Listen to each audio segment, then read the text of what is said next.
Boa noite, no ar mais uma edição do programa Arcanos Celestes, uma série inédita na televisão brasileira que visa divulgar a obra do cientista, filósofo e teólogo sueco Emanuel Swedenborg, revelador das doutrinas celestes. Este programa vai ao ar todas as terças-feiras, às 19 horas, no canal 5 da NET e no canal 72 da TVA, podendo ser assistido também pelo site www.cwbtv.net e pelo site www.arcanocelestes.com. As perguntas poderão ser encaminhadas para o e-mail de contato arcanocelestes@gmail.com e os livros poderão ser solicitados pelo telefone 3027 4741. Dando prosseguimento à nossa série de programas, continuaremos falando sobre a oração, que foi o tema de nossa última edição. Eduardo, falamos no último programa sobre os vários aspectos da oração, o que implica orar. Falamos que desde sempre o homem se dirigiu a Deus pedindo, agradecendo e esperando, né? E hoje eu queria começar com uma pergunta que muitas vezes já me fizeram, acho que até mesmo em nossas palestras. Existe um modelo de oração? Boa noite, Tiago. Boa noite a todos. Existe sim um modelo de oração. É a oração que o Senhor mesmo nos ensinou. Em Mateus capítulo 6, verso 9 a 13, o Senhor disse: Portanto, vós orareis assim: Pai nosso que estais nos céus, santificado seja o teu nome. Venha o teu reino, seja feita a tua vontade, assim na terra como no céu. O pão nosso de cada dia dai-nos hoje. Perdoais as nossas dívidas, assim como nós perdoamos os nossos devedores. E não nos induzas à tentação, mas livra-nos do mal, porque o teu é o reino, o poder e a glória para sempre. Amém. Se o Senhor nos ensinou quais as palavras nós deveríamos usar na oração, infelizmente muitas igrejas hoje em dia ainda evitam de orar a oração que o Senhor nos ensinou e eles alegam que essa oração se torna uma reza, na verdade, né? Ou então ela se torna uma oração mecânica, né? Mecanizada. Mas se isso é assim, e de fato muitas vezes acontece, a culpa não é do Senhor que a ensinou e também da oração que Ele nos trouxe, né? Mas da pessoa que ora erradamente, né? Não pensando, não meditando nas palavras, né? E fazendo uma oração simplesmente mecanizada, né? Muitos evangélicos também acabam muitas vezes associando essa oração com a Igreja Católica, né? Em função de que a Igreja Católica tem outras orações que não foram determinadas na palavra, né? Mas na verdade isso não procede porque é a oração que está lá mesmo nos evangelhos, né? E até hoje em dia muitas pessoas acabam pensando, né, e achando que as suas próprias palavras são melhores do que as palavras que o Senhor mesmo nos orientou para orar, né? Sem contar que a oração do Pai Nosso, ela contém um sentido interno, espiritual, que está totalmente em conformidade com as nossas necessidades, todas as nossas necessidades estão aí incluídas, né? Por exemplo, o reconhecimento de Deus e da santidade do ser humano, né? A submissão ao governo dele em nossas vidas, a dependência nossa pelo sustento que ele nos provê, né? A súplica pelo perdão, ao mesmo tempo que nos lembra do amor ao próximo, né? Perdoando-o também, né? O livramento do mal e a confissão final de sua grandeza, né? Ou seja, nessas significações que essa oração nos traz, estão todas as necessidades humanas, tanto do culto interno como do culto externo do homem, né? De forma que é uma oração completa, né? O Senhor não proíbe, por exemplo, que a gente faça a nossa própria oração, né? E ao mesmo tempo que leia, né, por exemplo, os Salmos, né, outros livros da Bíblia, né, que são orações também divinamente inspiradas, né? Mas quando nós oramos em público, seria preferencialmente darmos a oração do Pai Nosso, né? Porque ela então engloba todas as necessidades de todos os presentes, né? De forma que é uma oração completa, né? Perfeito. Como você falou, existe, e deve-se ressaltar, um sentido interno em toda a palavra contida na Bíblia, e não poderia deixar de ser assim na oração. Como você citou, tudo está contido nessa pequena oração conhecida como o Pai Nosso, e como você falou, erroneamente associada à Igreja Católica. Mas, falando de orações práticas que as pessoas diariamente o fazem ou deveriam fazer, eu queria que você falasse o que é lícito, o que nós podemos ou não pedir numa oração, segundo as doutrinas. Em Mateus capítulo 21, verso 22, é dito: tudo o que pedirdes, crendo, recebereis. Nesse versículo, o verbo crer, ele implica em que a pessoa tenha a vida coerente com o que ela está pedindo, né? Ou seja, que a pessoa realmente não só acredite que ela vai receber, né, essa súplica que ela faz, esse pedido que ela faz, mas que ao mesmo tempo ela viva segundo o pedido que ela está fazendo, né? Ou seja, a pessoa tem que ter coerência para pedir as coisas para o Senhor. E então, se essa pessoa fizer isso, realmente as coisas que ela pedir serão atendidas, né? Em Mateus capítulo 18, verso 19, também é dito: se dois de vós concordarem na terra acerca de qualquer coisa que pedirem, isso lhes será feito por meu Pai que está nos céus. Essas palavras também não podem ser tomadas simplesmente no sentido literal, né, e externo. Porque senão dois bandidos ou dois malfeitores poderiam orar pedindo ao Senhor que lhe permitisse fazer algum mal, e o Senhor teria que necessariamente os atender, né? No caso aqui, ele está dizendo que é a vontade e o entendimento, ou seja, o amor que está dentro do homem, né, concernente com as suas verdades, né? Ou seja, é um casamento que é feito dentro do homem, entre o entendimento e a vontade, entre as afeições que ele tem, né, e os seus pensamentos, né, entre o bem e a verdade dentro dele. Ou seja, então isso denota que a pessoa tem um preparo para pedir o que ela está realmente pedindo, né? E quando a pessoa chega nesse nível, ela já não vai pedir qualquer coisa que venha à sua mente, né? Digamos assim, se preocupar simplesmente com coisas mundanas, né? Ela já vai pedir coisas elevadas que o seu entendimento necessita compreender para que ela possa se desenvolver corretamente espiritualmente, né? Então, isso implica justamente num amadurecimento espiritual da pessoa, né? E quando ela chega nesse nível de compreensão, ela logicamente não vai pedir coisas fúteis, simplesmente por pedir, né? Mas ela vai pedir coisas que necessariamente estão ligadas ao seu desenvolvimento espiritual. Ok. Eu observo que por muitos anos nos foi ensinado a nos comportarmos como os mendigos, né? Foi a mendigar de Deus e não nos portarmos como filhos dele, né? E é por isso a nossa relação de pedir e por vezes, como os pedintes fazem, se indignar quando não recebemos, né? Isso é uma pergunta que vamos tratar mais à frente. E outra coisa, vê-se muito hoje em dia, em algumas denominações, as pessoas intercedendo pelas outras, né? Fazendo orações pedindo pela saúde, pelo sucesso, pelo desenvolvimento. Segundo os Escritos, por quem e por que coisas devemos orar a Deus? Perfeito.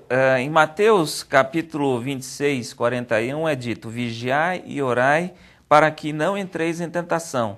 Na verdade, o espírito está pronto, mas a carne é fraca. Ou seja, o homem deve pedir logicamente para si mesmo, né? Obviamente, mas é uma necessidade também que ele peça para os demais, né? Por exemplo, ele pode pedir não só pelos seus amigos, né, mas também pelos inimigos, né? Ou seja, porque o próprio Senhor ensinou isto, né? Em Jeremias, aliás, nos Salmos, quanto a mim, longe de mim, que eu peque contra o Senhor, deixando de orar por vós. Antes vos ensinarei o caminho bom e direito. Isto está no Salmo 12, verso 23, né? Essa oração é chamada uma oração de intercessão, né? Ou seja, então a pessoa pode orar pelos seus semelhantes, né?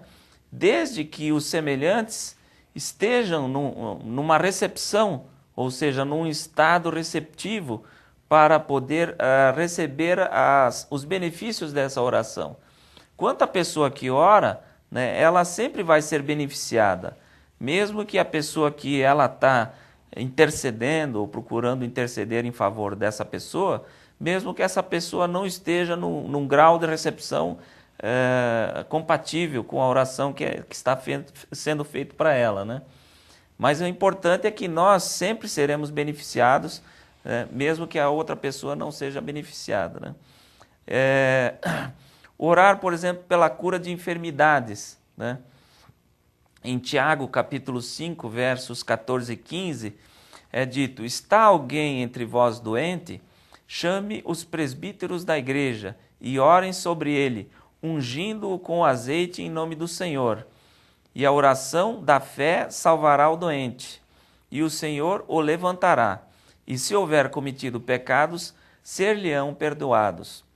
Ou seja, é bom quando a pessoa está doente, né, no leito, né, ela se sente assim amparada por uma pessoa ou pessoas que estejam orando por ela, né? Isso tudo é muito bom. Mas isso não deve ser feito também uma prática, uma espécie de um vício, né? Porque nós devemos, é claro que nós devemos orar pela saúde nossa e de nossos semelhantes, mas ao mesmo tempo nós devemos nos preocupar muito mais com os males da alma do que simplesmente com os males do corpo, né? Em Lucas capítulo 12, verso 4 e 5 é dito: e digo-vos, amigos meus, não temais os que matam o corpo, e depois não tem mais o que fazer. Mas eu vos mostrarei a quem deveis temer. Temei aquele que depois de matar tem poder para lançar no inferno. Sim, vos digo, a esse temei. Ou seja, então há que se ter uma necessária compreensão nesse sentido, de que é muito mais importante que nós tenhamos a conscientização de que são os pecados da alma, né, que vão permanecer para a vida eterna. Muitas vezes uma doença, né, ela pode ser passageira, ou mesmo que ela nos leve desse mundo, ela não vai permanecer para a eternidade. Mas os males cometidos, né, em nossa alma, os pecados que nós cometermos contra Deus e nosso próximo, de propósito deliberado, esses serão imputados após a morte, né? Depois, orar em favor dos inimigos, como nós citamos no comecinho, né? Eu, porém, vos digo, amai a vossos inimigos, bendizei os que vos maldizem, fazei o bem aos que vos odeiam. Orai pelo que vos maltratam e vos perseguem, para que sejais filhos de vosso Pai que está nos céus. Então, isso está em Mateus capítulo 5, 44. Ou seja, mais uma prova de que o Senhor nos ensinou e que não é fácil nós agirmos, né, nesse sentido, né? Todas as pessoas sabem que é difícil nós amarmos os nossos inimigos. Não que nós tenhamos necessariamente que ter inimigos, mas é quase que impossível que em um momento ou outro de nossa vida nós tenhamos antipatias, né? Pessoas que tenham antipatia por nós, né? E que mesmo nos odeiem, né? Então, o nosso hábito, que deve ser, digamos assim, encaminhado para que nós não tenhamos o mesmo ódio dessas pessoas, né? Que não troquemos, né, o mal pelo mal, mas que troquemos o o mal pelo bem, né? Então, nós estaremos colocando cinza sobre as cabeças dessas pessoas e atenuando o mal delas, né? De forma que estaremos, então, cumprindo um dos muitos mandamentos que o Senhor nos ensinou nos evangelhos, né? Depois também devemos orar pelas necessidades materiais, né? Isso é uma coisa óbvia, que o Senhor sabe que nós necessitamos ter onde morar, o que comer, né? O que vestir, né? Mas aí tem, por exemplo, aquela citação de Mateus, capítulo 6, 25 a 34, né? Por isso vos digo, não andeis cuidadosos quanto à vossa vida, pelo que haveis de comer e pelo que haveis de beber, nem quanto ao vosso corpo, pelo que haveis de vestir. Não é a vida mais do que o mantimento e o corpo mais do que o vestiário? Olhai para as aves do céu, que nem semeiam, nem cegam, nem ajuntam em celeiros, e vosso Pai Celestial as alimenta. Não tendes vós muito mais valor do que elas? E qual de vós poderá, com todos os seus cuidados, acrescentar um côvado à sua estatura? Ou seja, tudo que a gente tem, as dúvidas que a gente tem quanto à oração e quanto todas as coisas de nossa vida estão nos evangelhos, estão no Velho, no Novo Testamento, né? Então há sempre um ensinamento preciso que vai nos trazer aquilo que nós necessitamos para compreender melhor as orações que nós devemos fazer, né? De forma que o Senhor sabe exatamente o que nós precisamos, né? E quando Ele não nos dá, né, é sinal de que no momento aquilo não é necessário para nós. Muitas vezes a gente quer coisas que vão trazer mais mal do que nós, né, ou que nós já estamos no mal e vão aprofundar o mal, né? Ou então vão trazer um mal que nós não tínhamos antes. Então, se o Senhor não atende o nosso pedido, é porque Ele tem os seus motivos, né? E Ele sabe o que é exatamente necessário para nós, né? Então, você, na verdade, se adiantou essa pergunta, que seria a minha próxima, né? Falamos sobre o modelo divino da oração, foi a nossa primeira pergunta. Falamos sobre como o próprio Senhor ensinou, o que podemos, o que devemos pedir e por quem e de que maneira fazê-lo. E essa é a pergunta. E quando Deus não responde? O que foi uma falha nossa? É um critério dele? O que os Escritos nos falam sobre isso? Então, o que acontece? Logicamente que o Senhor, Ele quer dar tudo o que o homem necessita, né? Mas não necessariamente é o que Ele pede, né? Nem sempre o que Ele pede é o que Ele necessita, né? E às vezes também, mesmo que nós já estejamos até aptos a receber o que o Senhor nos quer dar, né? Se nós estivermos, digamos assim, com o nosso vaso repleto de amor de nós mesmos, né? E amor das coisas do mundo, de forma que as falsidades e os males de todo gênero ocupam o nosso recipiente, né? Nós muitas vezes estamos transbordando dessas coisas que não nos permitem receber aquilo que o Senhor nos quer dar, né? De forma que nunca o erro vai estar no Senhor Deus, né? E sempre, se tiver alguma falha, né, alguma necessidade que nós tenhamos que corrigir, essa falha, essa necessidade vai ser nós mesmos, né? De forma que o homem se volta para si mesmo e se desvia do Senhor quando põe seus próprios interesses em primeiro lugar e deixa em segundo plano o que se refere ao amor ao próximo e à caridade ao reino de Deus e a Deus mesmo, né? De forma que, então, muitas vezes nós não estamos sabendo como nos comportar no sentido de receber aquilo que o Senhor nos quer dar, né? Ou seja, então não adianta, como por várias vezes nós falamos nas reuniões, nos rebelar contra essa aparente negação aos nossos pedidos, né? É uma falha nossa, talvez não seja uma real necessidade de que obtenhamos aqueles bens ou aqueles méritos na exata hora que nós pedimos. Para finalizar esse segundo módulo sobre oração, Eduardo, queria que você falasse um pouco sobre quais são os erros mais comuns cometidos quando as pessoas oram. Alguns são bem crassos, nós sabemos, mas em geral, quais são os erros mais comuns que as pessoas cometem? Certo. Um dos erros principais é orar em função dos outros à nossa volta, né? Em Mateus capítulo 6, verso 5, é dito: E quando orares, não sejais como os hipócritas, pois se comprazem em orar em pé nas sinagogas e às esquinas das ruas para serem vistos pelos homens. Em verdade vos digo que já receberam o seu galardão. Ou seja, esse desejo de que as pessoas vejam as nossas orações, né? Não há necessidade. Nós tratamos já no primeiro módulo e tem aquele versículo que diz assim que quando nós quisermos orar, né, devemos entrar no nosso aposento, fechar a porta e orar em secreto, que o Pai que nos vê em secreto vai nos recompensar publicamente. Ou seja, então isso é um dos erros mais frequentes que a gente vê, principalmente nas igrejas de hoje, né? Que dão muita ênfase a essa oração pública, né?